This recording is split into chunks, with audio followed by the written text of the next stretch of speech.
शाळेत असताना back benchers असा शिक्का लागलेल्या मुलांमध्ये काही वेळा न्यूनगंड दिसून येत असे। याच गोष्टीचा गांभीर्याने विचार करत कोल्हापूर जिल्हा परिषदेच्या शिक्षण विभागाने शाळेमध्ये मुलांना यू आकारामध्ये बसवायला सुरुवात केली। यामुळे मुलांमध्ये आत्मविश्वास वाढला। जाणून घेऊया या आगळ्या वेगळ्या कल्पनेविषयी।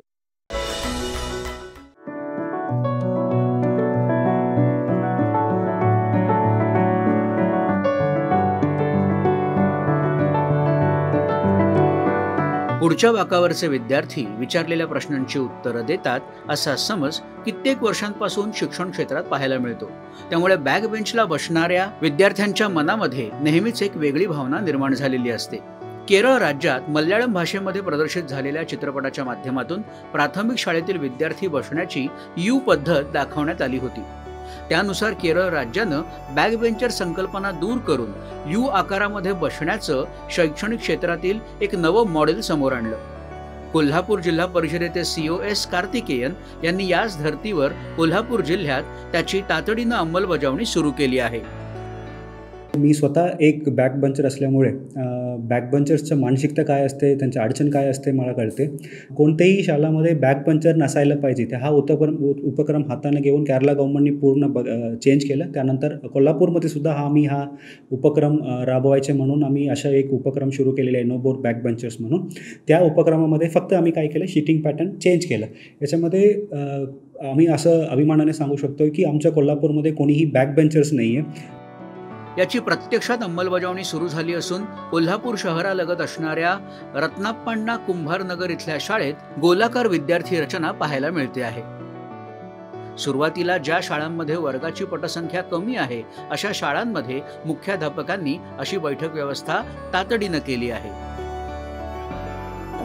शिकण्यामध्ये तुमचं अटेन्शन आणि कॉन्सन्ट्रेशन ह्या दोन बाबी खूप महत्त्वाच्या असतात आणि जर शिक्षकाचा त्या विद्यार्थ्याकडे अटेन्शन असेल तर ऑटोमॅटिकली त्या विद्यार्थ्याचं त्याच्या शिकण्याकडे कॉन्सन्ट्रेशन वाढतं। हा मुद्दा लक्षात घेऊन आम्ही सर्व शाळांना तशा सूचना केल्या। सर्व आमच्या यंत्रणेचा त्याला अतिशय भरघोस असा प्रतिसाद मिळाला आणि कोल्हापूर जिल्ह्यामध्ये अर्धगोलाकार स्थितीमध्ये अशा पद्धतीने बैठक व्यवस्था करून आम्ही नो मोर बॅक बेंचर्स ही संकल्पना राबवलेली आहे। या बैठक व्यवस्थेमुळे शिक्षक वर्गाच्या मध्यभागी उभे राहून शिकवतात।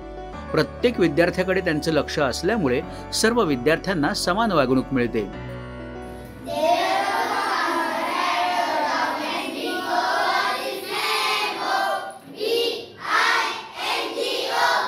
पूर्वी कसं असायचं, बेंच जो रो असायची त्या बेंचमध्ये प्रत्येक मुलगा फक्त पहिल्या मुलाला विचारू देत, पाठीमागच्या आम्हाला काही नको, असे एक मुलांच्यामध्ये तणावाचं असं वातावरण होतं। पण आता या नो बॅक बेंचर्स या कन्सेप्टमुळे खरोखर सर्व विद्यार्थी प्रत्येक क्लासरूम ॲक्टिव्हिटीमध्ये अगदी उत्साहानं सहभागी होत आहेत। शिक्षकांसोबतच वर्गात पुढे आणि बॅकबेंचला बसणाऱ्या विद्यार्थ्यांना देखील ही संकल्पना भावली आहे। सगळ्या पालकांना वाटते की आपला मुलगा किंवा आपली मुलगी पहिल्या बेंचवर बसावी असं पालकांना वाटते। खरं आता काय झालंय, नो बॅक बेंचर्स असा नाव दिला, कोणीही पाठीमागे बसणार नाही, सगळ्यांना नीट दिसतात आणि मध्ये पॅसेज उरलाय त्याच्यामध्ये आम्हाला ॲक्टिव्हिटी, कविता, नाटक सादर करता येते। माझ्या टीचरांनी जेव्हापासून वर्गामध्ये नो बॅक बेंचर हा उपक्रम राबवला तेव्हापासून सर्वच मुले अभ्यासाकडे लक्ष देतात। जी मुले मागं बसायची ती पुढे येऊ लागली आणि ती उत्तरे प्रश्न विचारू लागलीत आणि टीचरही त्यांना मार्गदर्शन करू लागल्या। शैक्षणिक क्षेत्रात होणारे बदल स्वीकारून कोल्हापूर जिल्हा परिषदेनं शिक्षण क्षेत्रामध्ये संपूर्ण राज्यात सर्वात पहिल्यांदा हे नवं पुढचं पाऊल टाकलंय।